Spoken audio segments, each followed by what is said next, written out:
اللي مكس جتشو قومت أجيب سياسة تنبيتن واسو ملي ونزين أما ظاهر تركوني جوتي زما فيسبوك أو تيك توك اللي بايتو لبرم بايتو دقوم ربي دبنا زني قال لي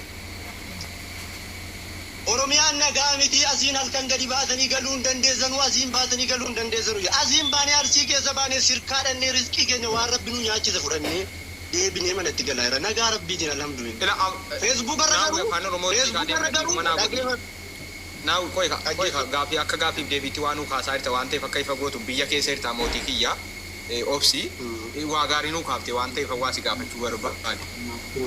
Nutu sobaa jira jechuudha warra miidiyaa hawaasaa sobaa jira malee biyyi nagaa qabdi jechuudha akkana taana. Sobuu bira dabarsitanii inshaallah yoo persentaa tokko dhugaa ta'e persentaan 99 tiriiriin naffaa maala Facebook kanarraa. Biyyi nagaa qabdi jechuudha. Nagaan qabdu sana akkamitti gadi baanee ol galaarra. Nagaa qabdu sanaan akkamitti gadi baanee ol galaa jirra. Tarii ilaal wanni tokko jira. Bakka ta'etti rakkoon nageenya jira. Haa ta'u garuu akkaataan isin itti dubbattan immoo akkuma guutummaan guutuutti biyyi Itoophiyaa jedhamtu nagaan qabnetti dubbattu yeroo baay'ee. Kun sobaa immoo sirrii. Maali akkam haati kee nagaa miti abbaan kee nagaa miti mana hidhaa jiru. Natti himee kan kee. Mana isaanii jiru. Faakka.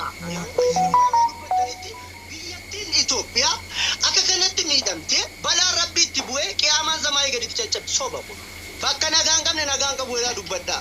Isa nagaa qabu nagaa qaba jedhaa dubbadhaa sirrii. Soba dhiisaa. Naawwi Jawaaris akkana taanaan nu sobe kaa fakkeenyaa fi mootummaan kan jiru biyyattii waan jedhaa nu sobe. Isa sana sobee dhiisee waan nana kun qabu nama siyaasaati. Nama siyaasaatiin hin sobe si. Jechuun biyyi nagaa qabdi kaa. Tanaan sitti nagaa qabdi kan nu sobe. Waara harkaa qabsoon gaafattu ati tokkee gaafii sakkanaa tokkee inni naawwiin gaafii sakkanaa. Dhugaa biyya keessa jiru sitti maara maanuun tuksiisine. Obsaasin dhugaa biyya keessa nama naawwiin beektanu biyya keessa anillee amma naawwiin beeku kiyyaan illee amma naawwiin beeku Abduuseen illee amma naawwiin beeku maaliif keessattuu Oromiyaa keessa socho'aa jiru. Dubbii kiyyaan isinii fitaan dhaggeeffadhu. Afaan keessa qabbadhaan na jala. Wanni isinii himu tokko yoo jiraate xurummaa namaan ta'ina. Wallaahi kan mootummaas haa ta'u kan qaama mormuus haa ta'u kan isa bosonaas haa ta'u xurumbaa namaan ta'ina. Qeerroo Mooses jettanuu qeerroon of bareera bibi. Qeerroon yeroo kanatti biizinesa bichaadha bakka.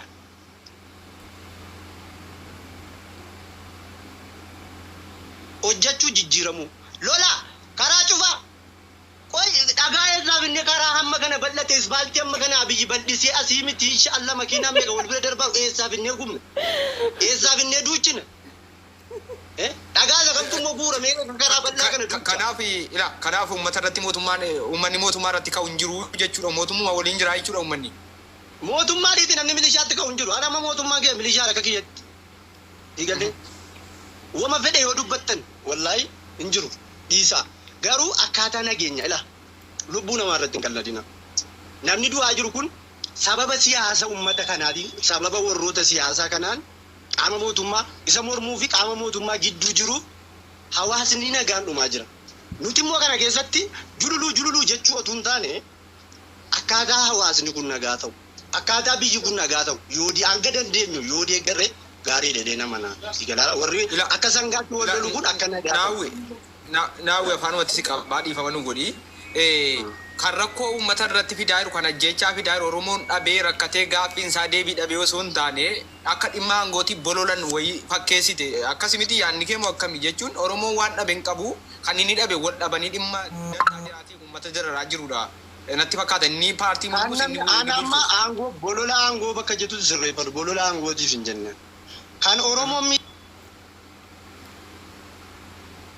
miidhamaa jiru kan Oromoon dhabe hagammaatti akka argaa jirrutti akka keessa jiraata argaa jirrutti illee kan Oromoon miidhamaa jiru qaama siyaasaatu Oromoo miidhaa jira. Siyaasa lamaan jira sadaan jira gidduu jirutu uummata Oromoo uummata nagaa miidhaa jira. Kan Oromoon dhabe illee nagummaa tokkummaa dhabe malee wanni ni dhabe tokko illee hin jiru. Nuti immoo amma dandeenyuuni biyyi keenya nagaa miti ebeloo du'ee ebeloo akkasii sanarra abbaa biyyaa ol galchi. Carraan aken bilisin ba'ani baay'ee as keessa ture kanas. Kanaafi isin amma dandeessanitti yoo dandeessanii Ishi ila naawi gaa biyya keessa irtaa dhaamsa wayii wanti nuti dhaami jennee leesi gaafannu akkana biyya keessa jiru. Warri biyya mootummaa harkan jirtu biyyi hin bilisoomne rakkoon fakkeenyaa fi yoo nuti kana goone malee bilisoomuu hin danda'u hidhannoo malee Oromoon bilisoomuu hin danda'u mormuu malee Oromoon bilisoomuu hin danda'u Oromoon ammallee gabrummaa keessa jira mootummaan uummata ajjeesaa jira mootummaatu hidhaa jira mootummaa qofata ajjeesaa jira wanta hundayyuu mootummaan raawwataa jira warra jedhan sana maal jetta reeka keetti waan hunda mootummaa godhaa jira warra jedhan. Ana akka kiyyatti inni jedhu sunis akka tarii inni barnootaan illee nu caaluu danda'a siyaasaan illee waan hundaanuu nu caalee akka xiinxaletti jechuu danda'a. Ana akka wallaalaa tokkotti akka naawwiitti ammoo biyya kana keessa inni mormaa jirus kunis qaama hidhatee socho'uu qaba. Akkuma kan mootummaatti inni mormaa jiru kunillee waan baay'ee qaba. Siyaasa keessatti lachanuu karaa itti wal injifatu gochuu malee hawaasni kun hin miidhamaraa namni jedhee yaadaaru hin jiru. Karaa mootummaatiinis gara mormaatiinis. Xiyyaalaara afaan damma dibatee hundumtuuyyuu jechaan. Inni mootummaa silaa mootummaadha. Inni mormaa jiru immoo siyaasni kiyya kun garamiin bishaan naafaa ce'uu malee uummanni kun hin miidhamaara wanni jedhamu soba dhibbaan dhibbatti. Ammoo qaama mootummaa qofatu immoo uummata miidhaara wanni jedhamus kunutuu sirrate gaarii. Akkamitti amma danda'ame nutis silaa waan tiktookii feesbuukii waan fidu silaa yuun qabu haa ta'u garuu amma dandeenyutti biyya biraa hin qabnu wallaahi suma dhugumaa isin hin jedhu biyya biraa hin qabnu biyyi nuti qabnu tokkittiidhuma kana akka fedhe biyya fedhe jiraadha biyya fedhe jiraadha. Naawi waa tokko si gaafadhuun akka amma jette kanatti ati biyya keessa jirta biyyi nagaadha nagaan arsiis eessas deemteetuma siyaasatti utuu hin seenin nagadattee jiraachuu jirta. Yeroo wayyaanee kuffifamuudhaaf qabsaamu qeerroon akkasitti qabsaa'u sana namoonni siyaasa dhiisanii nagaadhaan hojjetanii gabbahanii galanuu akkuma sana nagaan jiraataa turan. Amma warri ati jedhaa jirtu kun Oromoon bilisoomeetumayyuu lakkii hin bilisoomne jedheetiyyuu gabbahee dhumaara jettee yaaddaati. Maaliif du'aa jira amma maalitti qabsaa'uu jira maal rakkate? Rakkoon qabu Oromoon akkuma kanaan iyyuu mootummaan Naawi sii kana dhiisi naawi sii kanaati. Maal abdusse qabsoon feesbuukiidhaaf tiktookii gaaffii biliisan abbaa gadiitirraa gaaffii qaba khalaas taphatara deebisii. Amma zinifan xumura amma zinii xumuree miyuutiin isinii qabata. Ani kanan isiniin jedhu yoo jiraate abdusse kiyya. Isini anis akkuma keessanii biyya namaan ture. Isa bara wayyaaneesi biyyuma hin jiraan wallaahi suma dhuguma. Ergasiin biyyaa bahee akkuma keessanii biyya namaa taa'es waa laalaan ture. Ilaa isin warra siyaasaati. Angaruu amma bakka siyaasa keessa dhaabadhee miti kan isin haasa'aa jiru. Bakka namummaa dhaabadhee waan an argaa jiru duraayi. Sigalee siyaasa keessa hin jiru. Siyaasni nu fayyadu waan ta'eef. Garuu haa ta'u malee uummanni Oromoo bilisoomee lakki quufee gadi bahee lolaaraa miti bakki nu jiru. Sigalee wanti haaraan isaa gadi dhufeemu tokko immoo wanti miidhaan haga tiktookii feesbuukaa irra jiru kun lafarra hin jiru. Miidhaan akkuma jirutti ta'e duutii akkuma jirutti ta'e sigalee dubbiin inni feesbuukaa irraa dubbatamu kun akka sana miti. Isinis immoo qulqulleeffadhaa dubbadhaa yeroo dubbattamu qulqulleeffadhaa waawwee. Amma bakka namni du'eeyyuu bakka isaayyuu beekamaan dubbachuu malee. Kanaafuu wanta dhugaarra dhaabannee haa dubbannu. Amma yeroo dubbatamu tiktookii kanarratti kan yeroo baay'ee na jibbisiisu feesbuukaa irratti illee akka waan Itoophiyaan guutuun nagaan taanetti. Maal jechuudha kun? Akka waan Itoophiyaan kun guutuun immoo mootummaa harka hin jirreeti. Biyyi mootummaa harka hin jirre halkan tokko bulti jiran. Maaliif kun? Maaliif namni nagaan burjaajeffamu? Eeshi uummata akka sangaa walitti gaafa kaa'e eeshi amma nuti namoonni kowaasii deeggaranu takkaa meedaa galanii taphatanii hin beekan. Jawaarinis yoo ta'e Abiyyis yoo ta'e Jaalmarroos yoo ta'e hojii irra jiran bakka biizinees irra jiran jarri hojii hojjechaa jiru. Isinoo akka warra kowaasii Arseenaalii deeggaru argitanii meedaa galee namni taphatee beeku jira taa'ee harka rukutuu malee. Isin akkasii jechuudha. Jarri sun garamiin siyaasni keenya daangaa ce'uuf irratti hojjetaa jiru. Isin ammoo waanuma namni isinitti mesan Tarii jawaariin deeggarta yoo ta'e waanuma jawaar jedhe dhugaadhe akka waan rabbiin samaayidha jedhe. Abiyyi jedhe yoo ta'e akka waan rabbiin samaayii sanaa gadi sitti ergeetti fudhattee maa hawaasa burjaajessitu. Yoo jaanimarroon jedhellee bakka ilma namaati hojiirra jiran biizineesarra jiran isinis dalagataa. Naawi akka ilaalcha keetiitti ayyaala keessiifan kabaja sirriidha. Namni siyaasa keessa hin jirre nagaan mootummaadhaaf ajajamee waan mootummaan jedhe nagaan jiraachuu danda'a dhuguma nagaadha warra sanaaf. Garuu warri gaafii mirgaa gaafataa jiranu gaafii gaafatamuu qabu. Waa hunda irratti gibira irratti rakkoon jara geenyaan maaliif jedhanii gaafachuudhaaf jedhanu rakkoo keessa jirra. Manni nurraa diigamaa jira.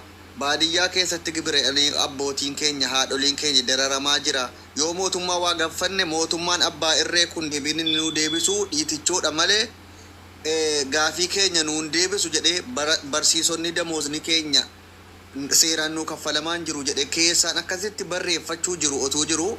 Ammas ati sirrii jirta akka keetti maaliif siyaasni nan laallatu annagaan inni gadadhee hojjedhee jiraataa ra'e. Garuu uummanni rakkoo isaa himataa jiru kun mootummaan deebii sirrii kennaafii jira. Uummanni rakkoo isaa himatu abdusee dhaggeeffadhu tokkoffaa gabaasee Itoophiyaa keessatti akkamii waan meeqa rakkoo meeqa himataa jira uummanni. Anamma waa'ee ila gabaabseetuma waa wayisiifa himu abdusee. Adi anamma biyya keessa jira. Maatiin kiyyas baadiyyaa jiru waa'ee gibiraa waa'ee mana diigaa naan isa jedhamu an deeggaraa mootummaa sun garuu haqiiqa rabbii jiru dubbadha. Tole gibira nutti ol ka'ee jedhaa jiru. Gibira ol ka'uu malee hoolaa tokko birrii meeqa akka gurguratanu himaa jiru. Himanii beeku. Namni gatiin barreen gaddaarra hoolaan tokko barana bitaa jirtu namni dhufee hime jira. Gibirri ol ka'uu malee meeqatti gurgurataa jira meeqa gabbaati ilaal. Hamma argatte irraa hamma wanni argatu sun dabalerraa dabaltee gabbaruun dirqama. Hin gabbaru jechuun immoo hin jiru. Jalaa waa'ee mana diigaa maaliif akka diigamaa jiru immoo isin hunduyyuu beektan tarii bal'inaa wanta kana irratti otuu haasofne waan ifa walii gochuu dandeenyu yoo beekaa wal mormuu ta'e malee. Hadhaa anis namuma waa wayii mana deemee mootummaa gabbaree gibira isaa gabbaree bulaa jiru. Garuu barriin gaddaa meeqatti gurgurachaan meeqa gabbare. Baran ammoo meeqatti gurgurachaan meeqa gabbare. Jennee yoo laalle kuni siyaasuma uummanni illee yeroo tuttuqaa argate hin kakkaasi jalaala. Waanuma kana malee wanni kana hunda miidhaan baay'ee jira natti fakkaatu tarii yoo isin jiraate warri siyaasa beektanu xiinxalaa galatooma. Ayyee carraan keenyatti fakkaatee dhifama abbaa giddii yoo jiraatte ani gaafii sirraa qaba gaafii kee kana deemtu abdii qabda yoo dhageetti mootii banadhu. Haasaa reefii keessatti viidiyoonii Jawaar maxxansee ka ji'a jaha duraatii jette. Fakkeenyaaf hoggaa 5 kana mootummaa Oromootii mootummaa kennaa biyya bulchaa jennee yaadaa jirra. Mootummaan Oromoo ji'a jahaa miti osoo hoggaa lamallee ta'e ajjecha akkasii san ajjeesuun yani eeyyamamaadha takka gaafin takka calqaba. Talammata ammoo bara wayyaanee wanni namni 5,000 dhumee fi lafatti ka'ee namni dhiiga namaa dhangalaasu hin jiru. Nama obboleessa dhabe jira. Fakkeenyaaf nama dhabe qaba bara wayyaanee keessa namni akkasitti dhume suni mootummaa kan ofirra waan kenna nu ceessa jedhee waan itti dhufee fi haagaa fi Oromoo deebisuuf fakkeenyaaf al tokko nambaa silkii sakaanii nagalchitan shi kana wanni Oromoon qabsaa'aa turteef በዛ ላይ ሚዛን የሚያነሳ ሰው አስገባ በእናትህ afaan Oromoo akka afaan federaalaa ta'u fakkeenyaaf gaafii Finfinneetiif qabsaa'aa turan uummanni Oromoo abbaa qe'ee ofii irratti abbaa of dandahee Oromoon of bulchuudha nagahaan bahee galuudha. Kana gaafiin kun hundi deebi'ee jira. Abbaa giddi si gaafataa jira. Deebi'ee immoo jechuudha. Waa'ee nama mucaanii du'eetiin Jawaar maxxansee shawaa ta'ee asii ta'ee ilma Oromooti. Nunda kenna Oromoon tokko dhiiga tokko waan ta'eef gara hundattuu immoo nafsee namaa irratti illee hin qoosina. Kana dura illee dubbadhee jira fakkeenyaaf ka ibiddaan gubamee fi ka akkasitti qawwee matatti tokko sun garagara ka ibiddaan gubamee jedhamu sun wallahi suuraa isaa isin maxxansuu danda'a viidiyoo nu walii lama jechuudha. Ka gubame sun reeffi isallee hin baane suuraa mucaa sanillee boostii hin taane jechuudha. Dubbii sunillee kaasii keessatti gubatillee haqa jirtu. Waan abbaa giddii gaafatte irratti waa'ee ajjeechaa sana irratti na laallata waan ta'eef deebisii kenna. Ammallee waan isin nu banne tokkotu jira. Abbaa giddii ilaallatu sun. Abbaan giddii isaa irratti waan dhugaa dubbate yoo dhugaa dubbanne. Innati jedhaa jirtuu fi inni nu irraa dubbanne gargari. Namni duun shawaatti isa duu, wallaggatti isa duu, namni duun duudha. Duuti sukkanneessaan ajjechaan sukkanneessaan ajjechaan sukkanneessaan sii waliin fudhanne. Viidiyoon nuti qabannee deemne sun irraa dubbanne sun dogoggora bakkisaa. Dhugaa nama waa tokko. Kabiraatu jira sonillee dhugaadha garuu ni jirti. Wayi kasitti mee fixaa sabarika. Viidiyoo wanti nuti irraa dubbanne ragaa nu dhabsiisa dhiiga nama sanaa balleessa. Sababni isaa bakka wal jijjiirame waan ta'eef bakki sirrii miti waan ta'eef. Namni du'aa jira sati jette sanaan ala nama 100,000 du'e beekamaadha kun du'aadha namni maxxanfamaa jiras sirriidha sun. Garuu inni suni akkati jette sana miti. Akka nuti jenne miti. Dhugaa nama sanaa balleessu waan ta'uufi akkasitti dubbanne malee ati kallattuma waa'ee jechaa sana dogoggorri warra nutti hime Ramzaa fi Afarsoo bira jira jechuudha. Dogoggorri guddaa. Ramzaa fi Afarsoo fidanii ammoo mucaa tokko jechuudha. Mucaa tokko Afarsoodhuma galchee naan galchee nama sana jarri kun sadanii sarara diimaa nutti darban nu sobuu dhiisanii sarara diimaa nutti darban. Dhiiga nama sanaatti illee sarara diimaa darbanii jechuudha jarri sun. Warra sana sanaa dhiibnee Afarsoo illee akka hubannee fi maalirraa akka dubbate kaaseera. Ammas Ramzaa eenyu jechuudha. Jarri kun jara dogoggore jara sarara diimaa nutti darbee sobanii harreen lafa harkifamee edda jarri fuudhan hin beeku harreen lafa harkifamee hin fannifamee nuun jedhan guyyaa jimaataa du'e warra nuun jedhan warri nu irraa dubbanne sana abbaan giddii waa'ee sanaa dubbate tarii sana jedhee isati jedhaa jirtu kana miti innati jedhaa jirtu kun dhuguma tarii arsii keessatti ta'uu danda'a sirriidha sun. Ani xumuranne. Kanaa waa'ee jechaa sana abbaan giddii hin dogoggore namni nu dogoggorse Afarsoo fi Ramzaan. Bakka jijjiiran ammallee dubbii laal gaaffii hangaafa dhiiftee faallatti fudhataa jirtaa bara. Yuuji ajaatura. Waa'ee jechaa dhagaye. Waa'ee jechaa dhiise waa'ee jechaa nuti dogoggore malee abbaa giddiis miti waa'ee nama gaafatte abbaa giddii garuu gaafadhe. Kiyyaa argaan jiru garuu ijoollee kiyyaan na deebisee dhee ture. Laal afaanitti mana kee kana mootuu bilisa godhe akka nu yaada filmata. Waa'ee jechaa sun naaf galee jira bara. Bakka fedheeyyuu haa ta'u maaliif maxxanfameetu iyyuu akkas dubbataa jira. Eeyyamammaa miti. Yani mootummaa Oromoo yoo ta'e eeyyamammaadha ji'a ta'e ji'a waggaa ta'e ajjeesuuf sirriidha. Sirrii akka hin taanetti abbaan giddii haa fudhatu. Inni biraan mootu. Miti laa dhagaye waa seemansi. Waa wanni